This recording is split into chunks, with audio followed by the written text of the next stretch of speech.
रीवा से भोपाल के लिए विंध्यवासियों को एक और ट्रेन की सौगात मिल गई है। यह ट्रेन साप्ताहिक होगी और जबलपुर होते हुए भोपाल पहुंचेगी। रेवांचल एक्सप्रेस में सीट नहीं मिलती है और लोगों को खड़े होकर यात्रा करनी पड़ती है। अब इससे आपको निजात मिलने वाली है, क्योंकि रेलवे प्रशासन ने विंध्यवासियों को एक और ट्रेन की सौगात दी है। यह एक साप्ताहिक ट्रेन होगी जो सप्ताह में 2 दिन चलेगी। ट्रेन रीवा से भोपाल और भोपाल से रीवा जाएगी। रिपोर्ट की माने तो ट्रेन का संचालन 2 अगस्त 2024 से शुरू होने जा रहा है। भोपाल से चलकर रीवा आने वाली यह ट्रेन सप्ताह में 2 दिन चलेगी। भोपाल से रवानगी का दिन शुक्रवार और रविवार निर्धारित किया गया है। इस दिन यह ट्रेन रात 10:30 बजे चलकर इटारसी, जबलपुर, सतना होते हुए सुबह 8:05 बजे रीवा पहुंचेगी।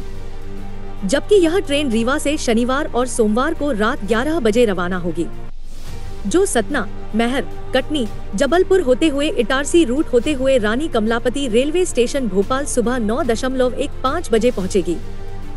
भोपाल के बीजेपी विधायक भगवान दास सबनानी ने प्रेस कॉन्फ्रेंस में कहा कि भोपाल से लेकर रीवा तक एक ट्रेन चलती है जिसमें रिजर्वेशन नहीं मिलते हैं। 3 से 3 महीने तक वेटिंग चलती है और लोगों को बहुत दिक्कत होती है। मेरी विधानसभा और पूरे भोपाल में बड़ी संख्या में रीवा के लोग रहते हैं और रेवांचल एक्सप्रेस पर बहुत ज्यादा लोड रहता है। ChatGPT can make mistakes. एक लंबे समय से एक मांग थी कि भोपाल से लेकर के रीवा हम रेवांचल एक्सप्रेस में जाते हैं, तो उसमें कई बार जल्दी जब जाना होता है तो उसमें रिजर्वेशन नहीं मिलता और महीने 2-2, 3-3 महीने तक रिजर्वेशन नहीं मिलता। और किसी को जाना हो, भोपाल में बड़ी आबादी है। मेरी भोपाल दक्षिण पश्चिम विधानसभा क्षेत्र में 50,000 से ज्यादा विंध्यवासी रहते हैं और पूरे भोपाल लोकसभा क्षेत्र के अंतर्गत एक बड़ी आबादी, जिसको कहा जाता है कि लगभग 4 लाख के आसपास की आबादी है, जिसको सतना, मैहर या रीवा जाना होता है तो उनके लिए एकमात्र ट्रेन है, उस पर लोड रहता है। उसका रिजर्वेशन नहीं मिलने के कारण बड़ी कठिनाई होती है। चुनाव के दौरान जब मैं विधानसभा के चुनाव में भारतीय जनता पार्टी के प्रत्याशी होकर जनता के बीच में था, तभी बहन वंदना द्विवेदी जी ने सिंधु भवन ट्रस्ट में एक दीपावली मिलन का कार्यक्रम रखा था। आयोजक भाई सुनील पांडे जी थे। तो वहां बात आई कि हमको और कुछ नहीं चाहिए, एक ट्रेन हमको मिल जाए, क्योंकि इतनी कठिनाई होती है, रिजर्वेशन होता नहीं है। कभी खुशी में, कभी गम में हमको जाना होता है, कोई दुर्घटना हो जाए तो हम जा नहीं पाते। हमारे लिए बहुत कठिनाई है। रीवा के लिए कोई और कनेक्टिविटी भी नहीं है, तो एक ट्रेन और मिल जाए।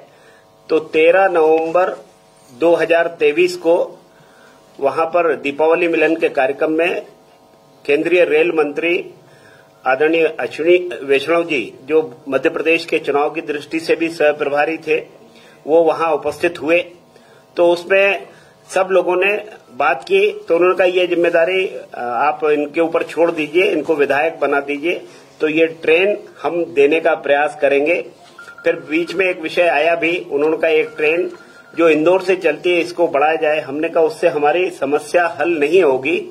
हमारी समस्या तब हल होगी जब भोपाल से रीवा के लिए एक अतिरिक्त हमको ट्रेन मिल जाए, नाम रेवांचल न होकर कुछ हो जाए। वैसे तो हमने कहा था रेवांचल 2 दीजिए, लेकिन वो लिखने में कई बार दिक्कत जाती है, तो कोई आप नाम कोई भी रख लीजिए, लेकिन उसका गंतव्य भोपाल से चलकर रीवा पर समाप्त होना चाहिए।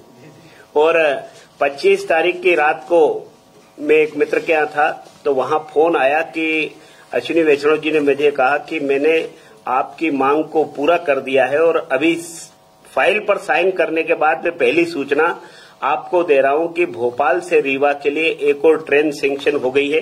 तो उसका पूरा शेड्यूल भी आ गया है और ट्रेन संभवतः शुक्रवार को, बाकी सारी अनुकूलताएं रहेंगी तो 2 अगस्त को भी ये ट्रेन आरंभ होगी। ये एक पत्र माननीय अश्विनी वैष्णव जी ने मुझे जो लिखा है, कृपया आपने पत्र 25/6/2024 का संदर्भ ग्रहण करें, जो जन सुविधा हेतु रेलगाड़ियों के संबंध में है। आपको यह जानकर प्रसन्नता होगी कि भोपाल रीवा के मध्य एक नई रेलगाड़ी के संचालन को स्वीकृत कर दिया गया है। रीवा के सभी भाइयों और बहनों को मेरा नमस्कार कहें, अश्विनी वैष्णव, जो मुझे उन्होंने पत्र भेजा। साथ में वहां से भारत सरकार के रेल मंत्रालय, रेलवे बोर्ड द्वारा जो रेल का शेड्यूल दिया है, यह ट्रेन सप्ताह में अभी 2 दिन चलेगी और उसके दिन होंगे शुक्रवार इतवार, शुक्रवार और रविवार, और रीवा से जब चलेगी शनिवार और सोमवार। ये अभी पैसेंजर की संख्या के हिसाब से इसमें, फिर हम जानते हैं कि ट्रेन पहले साप्ताहिक होती है, लेकिन बाई वीकली ये ट्रेन आरंभ हो रही है।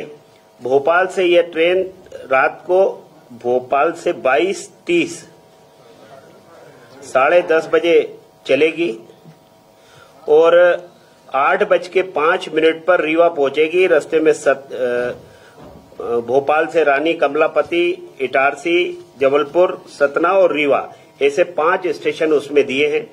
और रीवा से भोपाल जब आएगी ये ट्रेन तब 23 बजे अर्थात 11 बजे रात को वहां से चलेगी और सतना, जबलपुर, इटारसी, रानी कमलापति होते हुए भोपाल, यानी भोपाल से आरंभ होकर के रीवा और रीवा से चल करके भोपाल आएगी और यहाँ 9:15 पर उनके पहुंचने का उन्होंने समय दिया है और ये कार्यक्रम भी है, ये आपको दिया जा रहा है। तो इन तीनों पत्रों के साथ मैं आज इस प्रेस के माध्यम से विंध्य एकता परिषद की हमारी पूरी टोली बैठी है, जिन्होंने बड़े लंबे समय तक इसकी चर्चा की, बातचीत की। और यहाँ भी रीवा के, मुझे लगता है चेहरों से लग रहा है कि रीवा के भी साथी यहाँ बैठे हैं, जो रेवांचल में रिजर्वेशन न मिलने के कारण कठिनाई में रहे होंगे। आज आप सबको बहुत बहुत बधाई। मैं आप सबके माध्यम से माननीय प्रधानमंत्री नरेंद्र मोदी जी को बहुत धन्यवाद देता हूं। रेल मंत्री अश्विनी वैष्णव जी को, उनके किए हुए वादों को उन्होंने पूरा किया, इसलिए उनका कोटिशः आभार। हमारे मध्य प्रदेश भारतीय जनता पार्टी के नेतृत्व माननीय डॉक्टर मोहन यादव जी और माननीय विष्णुदत्त शर्मा जी का बहुत धन्यवाद। हम सब इस विषय पर जब काम करते हैं तो 13 नवंबर को 2023 को चर्चा हुई और 2 अगस्त को ये ट्रेन चलने वाली। इतने शॉर्ट समय में, इतने छोटी अवधि में इस ट्रेन का मिल जाना अपने आप में वास्तव में ये बताता है कि नेतृत्व किसी विषय को लेकर के कितना गंभीर होता है। साथ ही उन्होंने जो लिखा है कि सभी रीवा के बहनों और भाइयों को बधाई दीजिए, तो मैं आपके माध्यम से सभी रीवा वासियों को जो ट्रेन के लिए परेशान होते थे उनको भी बहुत बहुत बधाइयां कि अब आपकी कठिनाई कम करने का काम माननीय अश्विनी वैष्णव जी ने किया।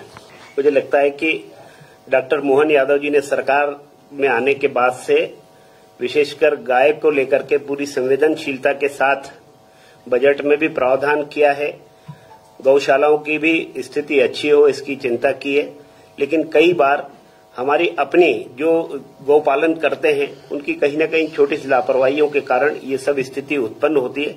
न केवल गाय की मृत्यु होती है वरन उसके कारण एक्सीडेंट में बाकी लोगों को भी तकलीफ होती है, आप हमको भी तकलीफ होती है। हम भी जब चलते हैं तो गाड़ी से जब बाई रोड जाते हैं तो हमको भी कठिनाई होती है। लेकिन अगर ये बात जो आपने उठाई है पशुपालन मंत्री जी के ध्यान में भी आ गई है, माननीय मुख्यमंत्री जी के ध्यान में भी आ गई होगी, निश्चित रूप से कारगर कदम उठा करके उसमें व्यवस्था की जाएगी, मैं पूरा भरोसा रखता हूँ।